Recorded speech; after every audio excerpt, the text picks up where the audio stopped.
Hey everybody. I didn't have a new episode of WTF Cinema dropping in on my 2024 bingo card. Did you? Honestly, I thought I was done with this. I kind of did. I still love movies and I still love bad movies. I just, this series started in the era of angry reviewers, right? And a lot of you, I assume, know what I'm talking about. These were the people who would go into histrionics and, over the tiniest little details. Oh, this movie is literally unwatchable because she said poisonous when she meant venomous. And all of that anger was always done with like a wink and a nod, right? Mine included. I don't hate most of the movies I've reviewed up to this point. One or two I don't like very much, and I'm sure that came across genuinely. But by and large, I love movies. Even weird as it is to say, the ones I don't like, I still have some fondness for in my heart. I just love stories. So there's a reason why I did the 50th episode is my favorite movie of all time, just to show like I'm just having fun. I can do this with any movie.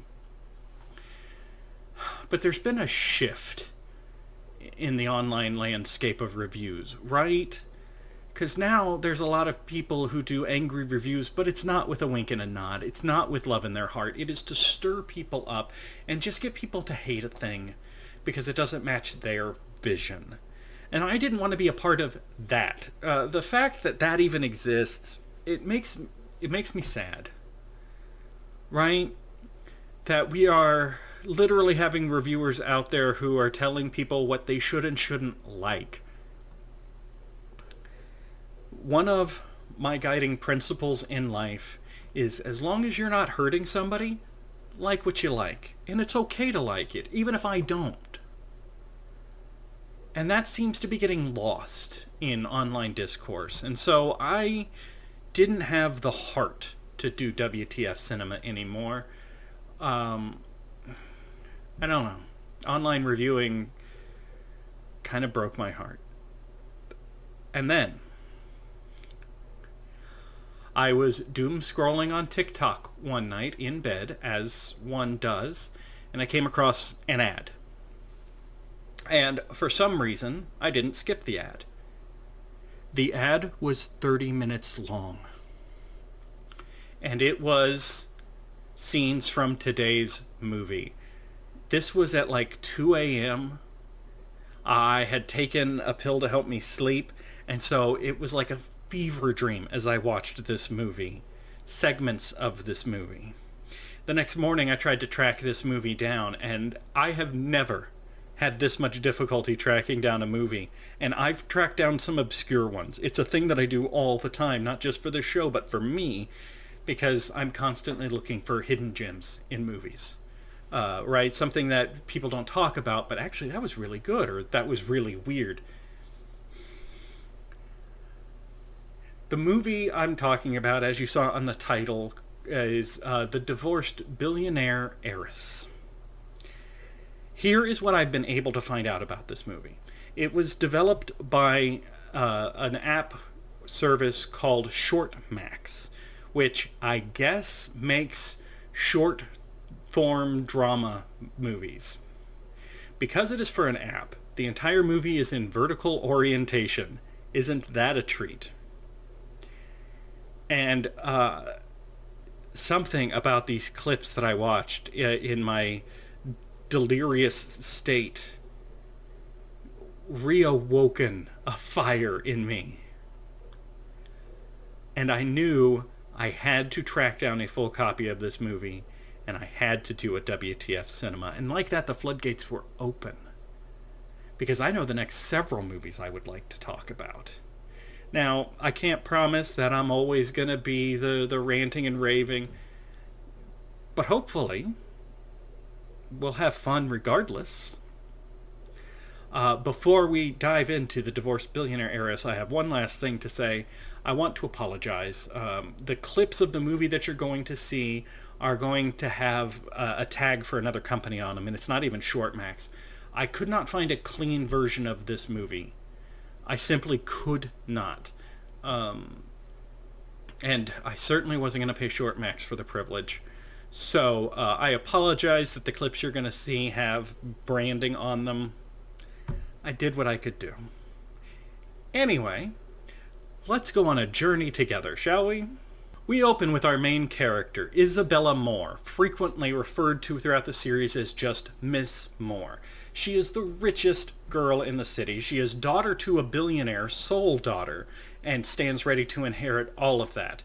This opening scene is essentially the family butler begging her to come back and inherit all of her money, and she's saying, no, I can't, because I'd rather work in a kitchen so that I can provide for my husband, who I love. I've been married to him for 3 years, and I love him. The fact that she's been married for 3 years and the butler insists on calling her Miss Moore, I don't know if that's proof that the family doesn't approve of her marriage or just bad writing. Her butler has arranged for her husband to have a business connection with another rich family so that he'll be rich and successful too, and she can stop hiding her identity.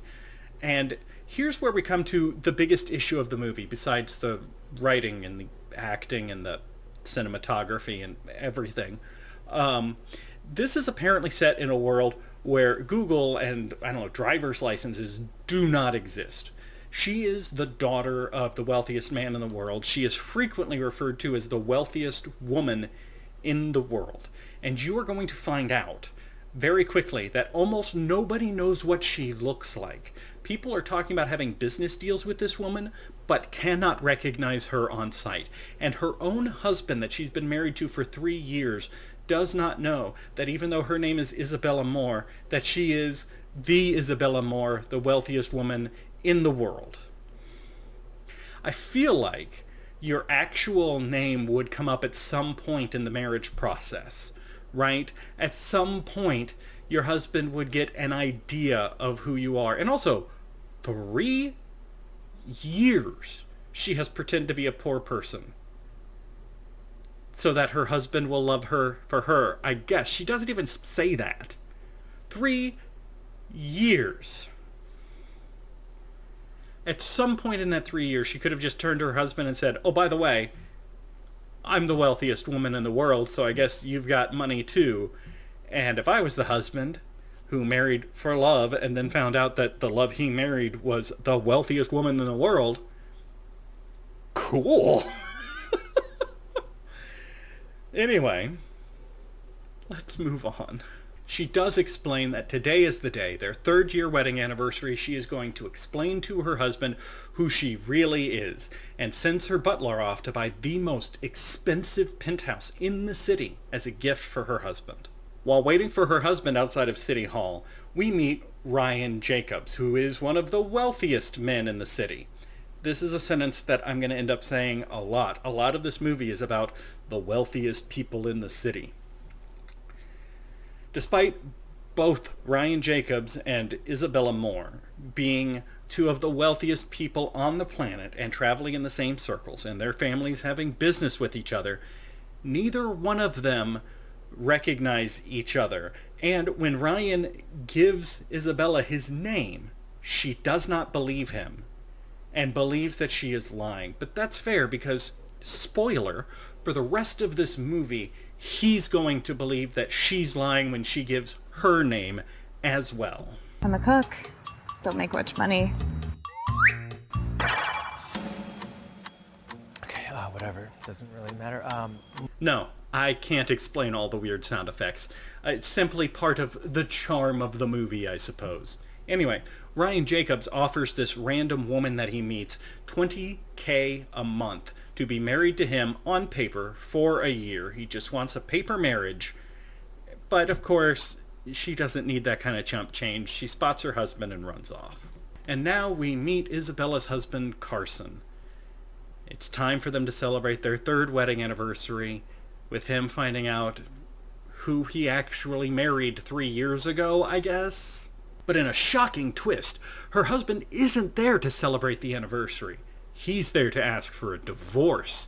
See, he's tired of being married to a poor woman, and he wants to marry this up-and-coming richer girl who wants to support him and help him to be rich. She's not one of the wealthiest people in the city. She is, in fact, a gold digger. And I think that's just what we're going to call her because we're going to have way too many names in this movie. So, he doesn't realize he's married to a billionaire. He wants to divorce her to marry Gold Digger. Now, maybe this is why she was hiding her identity, to make sure that he wasn't a money grubber. And it's a really good thing that she waited 3 years to tell the truth, because it turns out that's how long it takes for a person to show their true colors.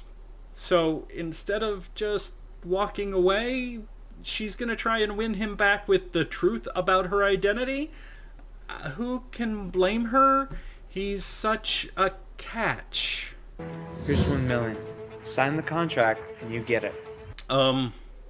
Excuse me. That's a credit card? I don't know how she's supposed to get $1 million off of that. Also, if you actually look at the video, it's not even a credit card. It's an official black privilege card. And the card holder is listed as Original People. They couldn't even afford a fake credit card for this movie. This card shows up later in somebody else's hand as another stand-in for a fake credit card. Instead, Isabella throws the card on the ground and signs the divorce papers, although I don't know if it's legally binding if you sign the divorce papers at the very top of the document instead of on a signature line of any kind. Also, the only piece of information on that paper, on the divorce decree, is Carson's name. Everything else is blank. This divorce may take longer than he thinks. Then, just to get revenge on her husband, she walks right over to Ryan Jacobs and agrees to marry him right now for free. Ryan Jacobs introduces himself to Carson and the Gold Digger, but nobody believes he's the real Ryan Jacobs, which, again, is the running theme of this movie. You're going to get sick of me saying it, but not near as sick as I'm going to get of watching it.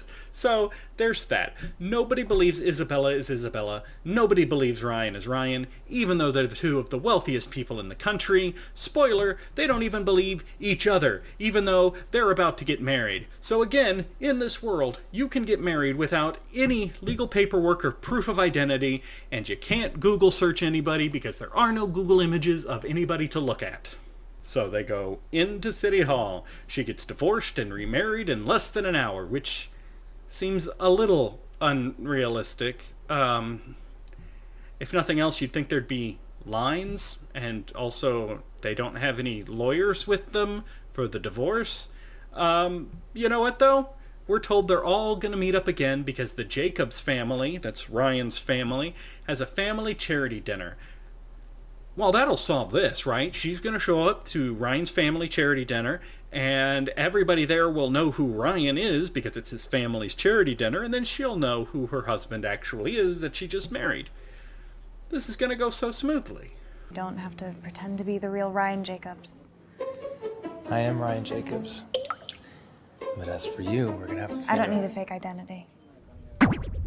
I'm actually starting to really love these sound effects. Outside the charity function, Isabella runs into her old friend Wade. Wade is one of the wealthiest people in the city. I told you I'd be saying that a lot.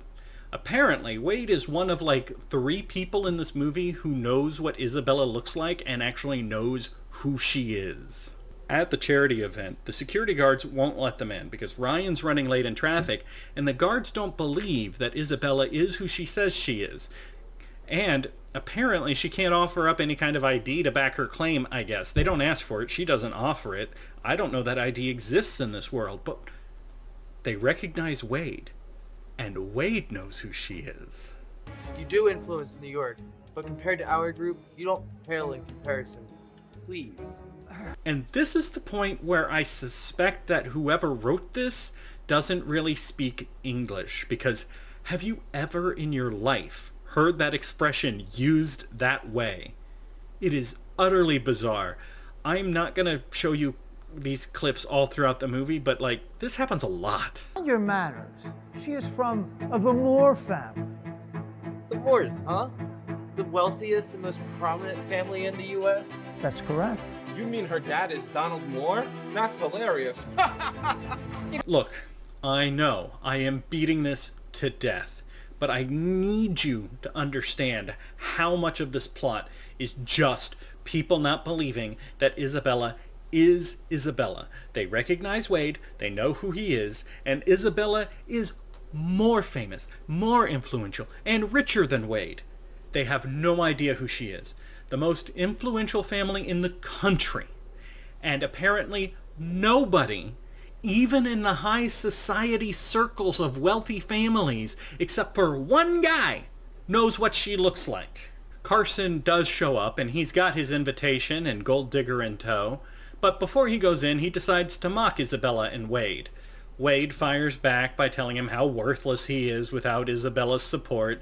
And again, everybody knows Wade, but nobody believes him when he talks about who Isabella is. So the security guards decide it's time to literally beat up Wade and Isabella. But Ryan saves the day. This shot of somebody about to hit Isabella and then Ryan grabs their arm and stomps them, it happens a lot in this movie. That is something that's never happened to me in my life. I've never in person seen somebody go to strike somebody and like somebody stop them with their hand. But it's so many times in this movie that I have to assume that whoever the writer is believes that this is like one of the greatest romantic gestures possible. But now the security guards won't let Ryan in because they don't believe he's actually Ryan Jacobs. And I want to repeat, the guards at the Jacobs family charity event do not know who the eldest son of the Jacobs family is. He runs the Jacobs family businesses. He's the head of their corporations. They are literally guarding his family's event, and they do not know who the patriarch of that group is. And so, of course, nobody else standing by watching this believes that he's Ryan either. Carson and his gold digger go inside, and the Jacob family butler rushes out just in time to stop the security guards from beating up Ryan Jacobs and explains to everybody who he actually is. Isabella is shocked to find out that her husband Ryan Jacobs is actually Ryan Jacobs. Meanwhile, Ryan still doesn't believe that she's Isabella Moore despite her name being Isabella Moore. Isabella and Wade go inside while Ryan Jacobs deals with the fact that Miss Moore is apparently coming to the function. Word has hit the street that Miss Moore is going to be here. And so Ryan wants to make a big deal to make sure that everything is right for Miss Moore, which again is his wife who just went into the event. We get several minutes of random partygoers heckling Isabella for being at the party because I'm not going to repeat this in future scenes, but pretty much every scene of this movie has some hecklers, some of the same actors, some are other actors, whose job it is to go into long exposition speeches about how wealthy the Moore family is and how amazing they are and how perfect they are. And also, what's up with this poor woman here stinking up the place with her poorness? She shouldn't be here. Get rid of her. Gosh, I can feel myself getting poorer for her being here. How dare she even speak in my presence? It goes on for quite a while, several times. So at some point, Gold Digger decides to have Isabella thrown out by the head security guard, which is her father. So her father is the head of security for the Jacobs family. And she does not know what Ryan Jacobs, the head of the family, looks like. At this point, the head of security makes sure that everybody in the movie knows who Ryan Jacobs is. Done. I'm not being sarcastic. I'm not kidding. Really. For the rest of this movie, everybody knows that Ryan Jacobs is Ryan Jacobs, which is fantastic because, you know, we're 15 minutes into this movie and we got about an hour and 15 minutes of people not believing Isabella is Isabella. I didn't need 2 of these. Also, Ryan decides to cancel the deal with Carson that was set up at the beginning of the movie because Carson's just kind of being a jerk. We meet Ryan's younger brother, Chris, who helps us to understand why Ryan was looking for a quickie marriage. Apparently, he was engaged against his will to a woman who was another member of one of the richest families in the city. and he got married to a random person on the street just so he wouldn't have to go through with that arranged marriage. And because we simply don't have enough characters already, there's so much plot to go around, we need all these characters to carry it, we meet Kara. Kara's the woman that Ryan doesn't want to marry. She refers to Ryan as her husband multiple times, despite the fact that he has loudly announced to everybody he is already married. There are lots of conversations in this scene about how he's going to marry Kara, despite the fact that he keeps telling everybody, I am married, she's right here. Kara does decide to offer Isabella $20 million if she'll slap herself in the face, apologize, and divorce Ryan. And of course Isabella says that $20 million is peanuts, so she won't do it. So Kara goes to slap Isabella, and again Ryan intercepts the hand. It's been almost a minute since our last new character was introduced, so let's introduce one more. Now, I have been repeatedly saying that Ryan Jacobs is the head of the Jacobs family, which is true. He is responsible for their business. He's the boss of all of their business dealings. However, his grandmother is actually the power behind the Jacobs family. This woman looks like she's in her 60s in very good health, so I'm not sure why they decided for this scene and this scene only, and none of the other scenes she's in, to have a nurse-like character holding her arm as she walks, as if she needs support that she very clearly doesn't need. It's made pretty clear that everybody fears Grandma. Grandma asked Kara not to make a scene about Ryan getting married because they have a very important guest coming. Miss Moore should be here soon, and again, Isabella is Miss Moore. She's literally standing there in front of everybody and tries to make this point and is laughed at. Now comes a scene where Kara gives the grandma a bunch of gifts, including a pair of diamond earrings. She explains that all of the diamonds are more than 6 carats and D-colored. Maybe I shouldn't be so nitpicky, but I'm amazed that the writer didn't spend 5 seconds Googling this. Now, prior to watching this movie, I didn't know about diamond coloring, right? But I just felt like this was something the movie was going to screw up. And so I spent 5 seconds on Google to look up what decoloring is. And you can see some pictures of decoloring here and here. Decoloring is the highest grade of color of a diamond. What it means is it is absolutely colorless. It is completely devoid of color. Diamonds, I guess, get yellower as they go down the spectrum, but D is first class. So why do these decolored diamonds look peach? Also among the gifts are an original manuscript from Da Vinci and the most expensive penthouse in the city, except Isabella very quickly calls BS on that because she already bought the most expensive penthouse in the city for her husband earlier, and on the way to the charity event called her butler and said, I need you to re-gift it to Grandma Jacobs. So Isabella pushes really hard, like, are you sure that's the key to the penthouse that you're saying it is? And Kara's forced to admit, okay, it's actually the second most expensive penthouse in the city. Some unknown person already bought the most expensive. So maybe this is how everybody will learn who Isabella is, right? When she presents the most expensive? No, of course not, because there's still an hour left in this. Isabella's butler arrives to deliver gifts to Grandma Jacobs. Perfect. Somebody who knows exactly who she is. Everybody recognizes him as belonging to the Moore family. So when he says, this is Miss Moore, problem solved, no more fake identities, and we can do whatever the plot of this movie actually should be. He also brings an invitation from Isabella's father for Ryan to go on a date with his daughter, which is, okay. She did just get divorced and remarried, like, this afternoon. So, there's 2 possibilities here. Either her father doesn't know that she's now married to Ryan Jacobs, in which case he believes she's still married to Carson, or he does know that she's married to Ryan Jacobs. And in either of those cases, formally setting up a date for your daughter with either her husband or a random man that's not her husband is really freaking weird.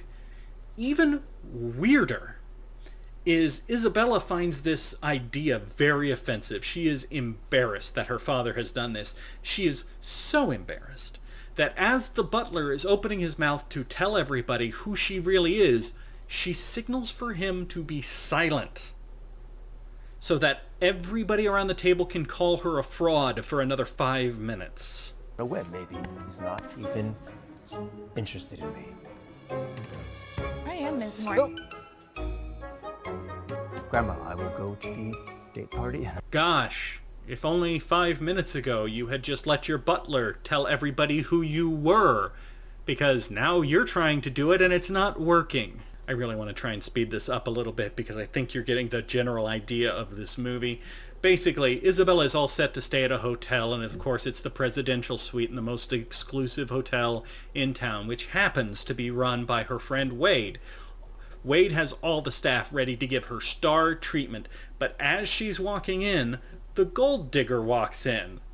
And the entire staff assumes that the gold digger must be the Miss Moore they're preparing for, and so the gold digger gets the grand treatment, and again everybody looks at Isabella as, why is this poor person smelling up the place with her poorness?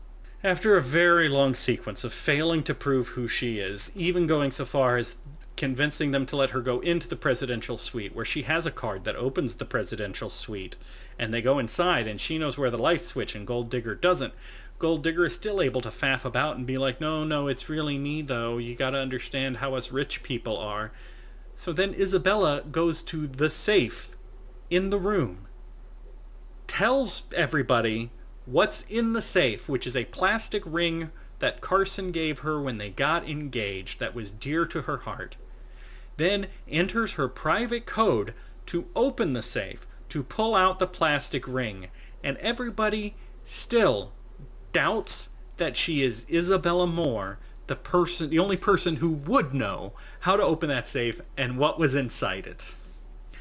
At which point, finally, thankfully, Wade comes in, announces to everybody who the real Isabella is, throws out the Gold Digger, fires the staff of the hotel, and after all of this, Gold Digger, I swear, still does not believe that Isabella is who she says she is, and believes that somehow she has tricked Wade, and that Wade must have given her the combination to the safe so that she could pull this elaborate con for some reason. Our next scene is at a restaurant where Isabella is still working as a waiter for some reason, even though she's no longer pretending to be a poor person, and we were told she took a job working as a cook, but now she's being the hostess at a restaurant when she doesn't need to pretend to be poor anymore, and in fact is trying to convince everybody that she's not poor, but she still shows up to work.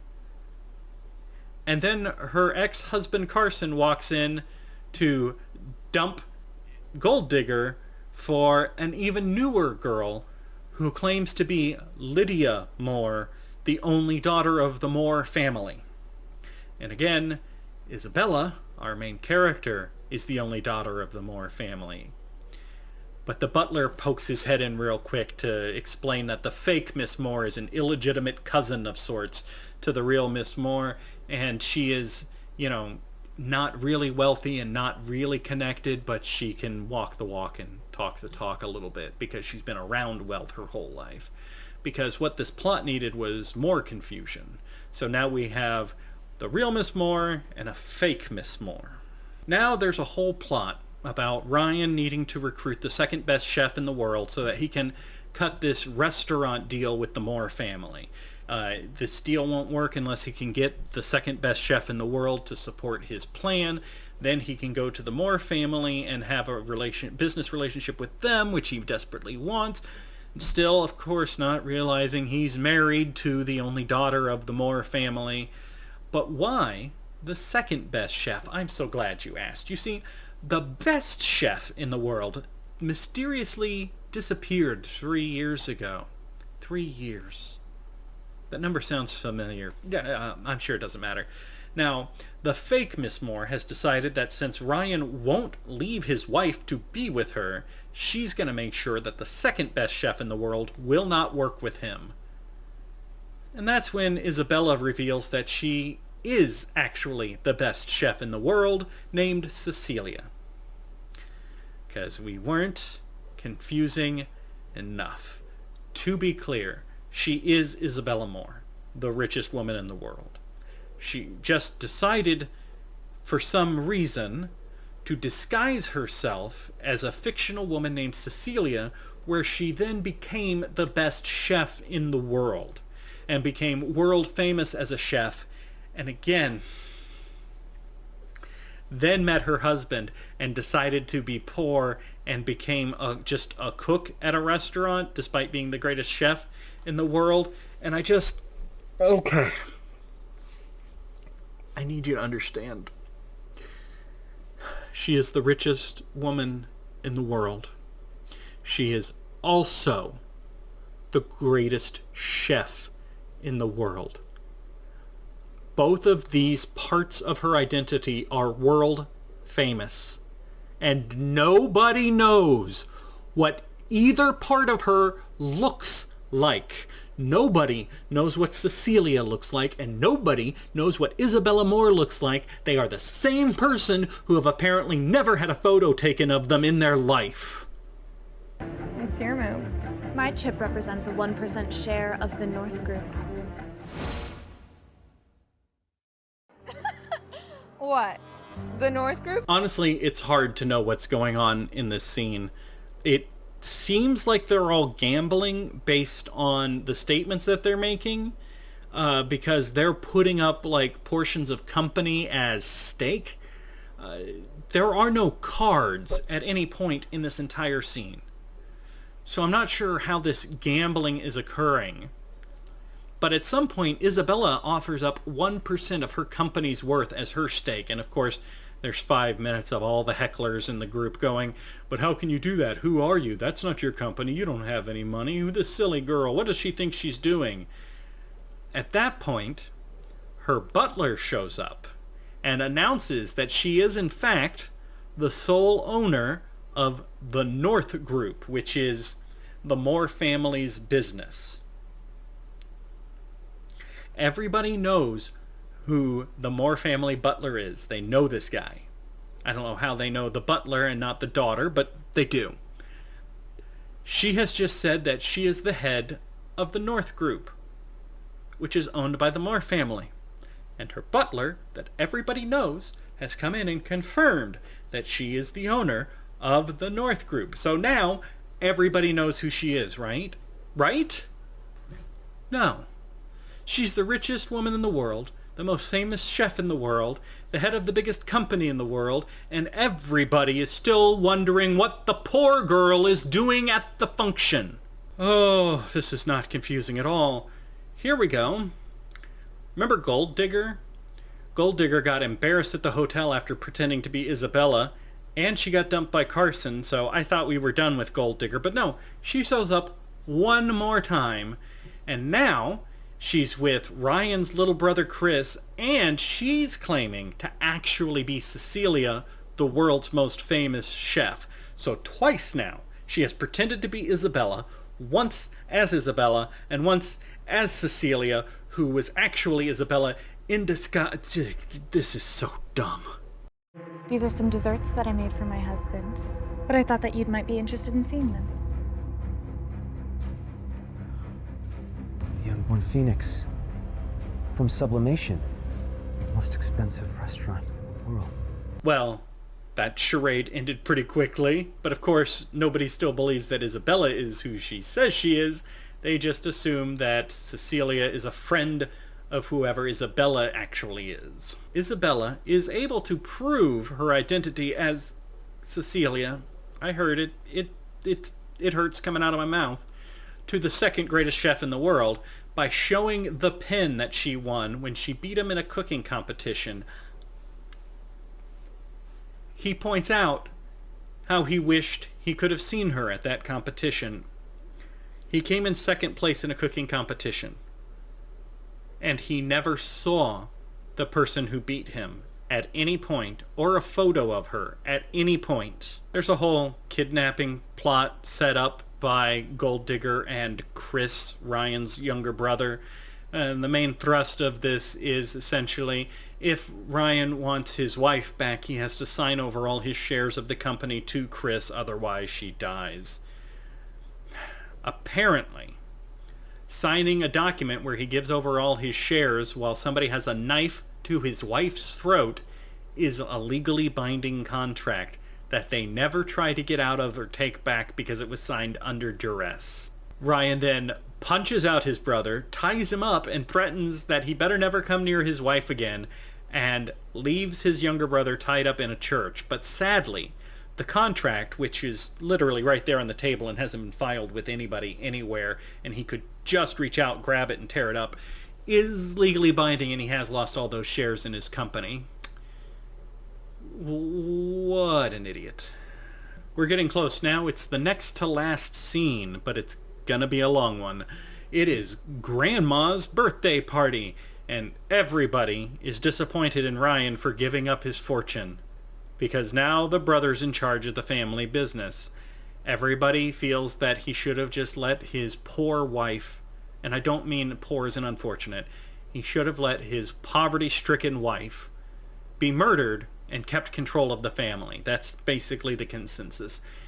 But Isabella brought a gift for her new family, some ultra rare and expensive bowls.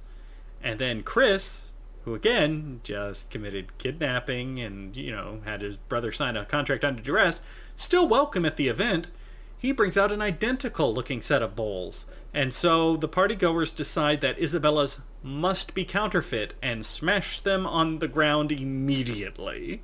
At this point, Uncle Greg arrives. You don't know who Uncle Greg is, and that's fine, but they've been talking about him for a few minutes because he's an antiques dealer. He shows up and looks at the bowls that Chris brought and said, "These are utter trash." And then he sees the smashed bowl and goes, "Oh my God, these were priceless." I think we're supposed to feel like this is some kind of comeuppance, like, aha, they finally got what they deserve. But since nobody believes that Isabella is Isabella or Cecilia, instead of feeling like, aha, I just feel exhausted. Now it comes time to pay the bill at the restaurant. Everybody smugly insists that Isabella should pay for the meal to prove she is who she says she is, and then they all titter behind their hands because there's no way a poor person like her could possibly afford a meal in this restaurant. Not only that, but this restaurant is so incredibly fancy that even if you have the money, they won't accept your credit card. They only accept payment in the form of very special cards that they give out to members. And if you don't have one of those membership cards, you can't pay your bill. I don't know much about high society, so I can't instantly say that this doesn't happen, but it does seem like a poor business model. If your restaurant only caters to like the 5 wealthiest families in a city, you better hope they're in there to eat every night. Oh, long story short, I know, I can hear you say, too late. She scans her super special card, which is so super special, the waitress didn't even recognize it as a valid card, so she has to basically steal it and scan it, which announces through the speakers that to the entire restaurant that Isabella Moore is in the restaurant and just paid for the meal for everybody there. Despite that, despite her going, beep, and a speaker going, Isabella Moore is here and has paid for your meal, her husband Ryan Jacobs still does not believe she is Isabella Moore. Why? You tell me. At least Chris gets arrested for kidnapping and murder. Nobody was murdered. Why? The cops say you're under arrest for kidnapping and there was no murder. Why are they saying there was... You know what? We're almost done. There's one scene left and we're just going to power right through it. Our last scene is the date party that was set up by Isabella's father for her and Ryan Jacobs, which again doesn't make sense, but who cares? It's the last scene of the movie. Lydia is there pretending to be Isabella, the fake Miss Moore, pretending to be the real Miss Moore still, but Ryan isn't falling for it. He's waiting for the real Isabella so that he can tell her that he's not interested because he has fallen in love with his wife, who again is Isabella. Because throughout the course of the movie, he has come to respect a great deal about Isabella, her strength of character, never backing down while being mocked, and the fact that she doesn't think that money matters that much. You know, being offered millions of dollars and her just going, "Poosh, I don't need millions of dollars." Do you think when he learns that she's a billionaire, that'll recontextualize that whole thing for her? Because, like, yeah, it's cool to be a person who would not betray somebody for millions of dollars. Is it still cool when it turns out you wouldn't do it because you already have billions of dollars? I feel like that changes things a lot. Anyway, a couple of Isabella's former classmates are here.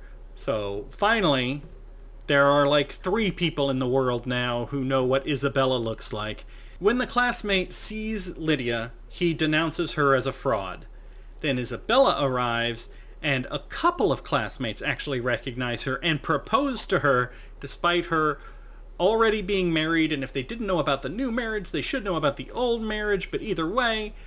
Isabella Moore. I'm 25 years old. No college. And I work as a cook. Ryan Jacobs. Will you spend the rest of your life with me? Yes. Now, everybody finally accepts her identity because a couple of kids her age went, "Oh no, I recognize you, you're the real Isabella Moore. Forget all the other proof we've gotten in the last hour and a half." And so Ryan Jacobs realizes that his wife Isabella Moore is in fact Isabella Moore. The end. What the hell? I know I opened this with talking about performative rage. I'm less angry at this movie and more utterly baffled by it. The writing is bizarre. Here's the deal. If you told me that this movie was written by AI, I'd believe you. I'd believe you in a heartbeat. If you told me that AI somehow animated realistic-looking 3D characters to act out the movie it wrote, I'd kind of believe you. And if you told me that it also did the cinematography and directing and weird sound effects, totally believe you. Because for me, the actors are probably the weirdest part.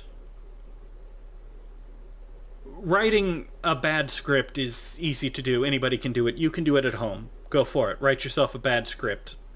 It's not hard. Getting a large number of people to agree to perform your bad script is tricky. It's hard to do that with a good script unless you can afford to pay them. I really feel like all of these actors were just pulled out of the checkout line at Walmart and told to do these roles. How do they read these lines of dialogue in poorly mishmashed English, and with the sole point of this movie being that nobody believes this woman is who she says she is, even though she provides proof at every turn? Who reads that script and agrees to be in that movie? Especially a vertical-oriented movie for an app nobody has heard of.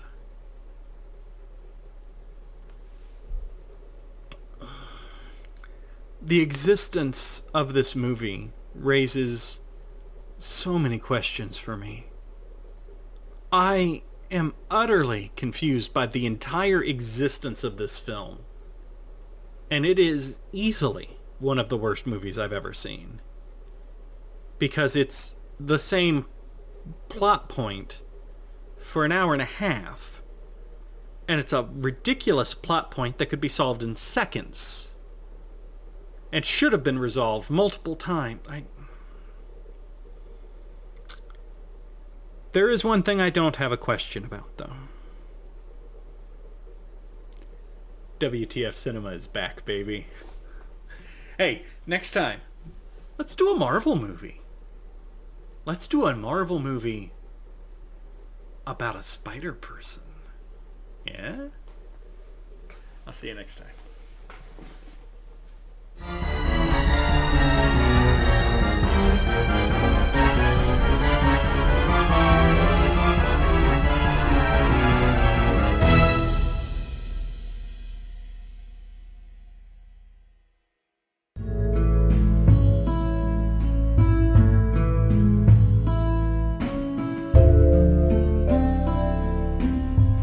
Hey everybody, if you need more of me in your life, you should check out my podcast that I host with Russ, where we review JRPG video games and occasionally have video game discussions in general. Home on the RNG. It's available where the podcasts are. Check it out. Or don't. I'm not here to tell you how to live your life.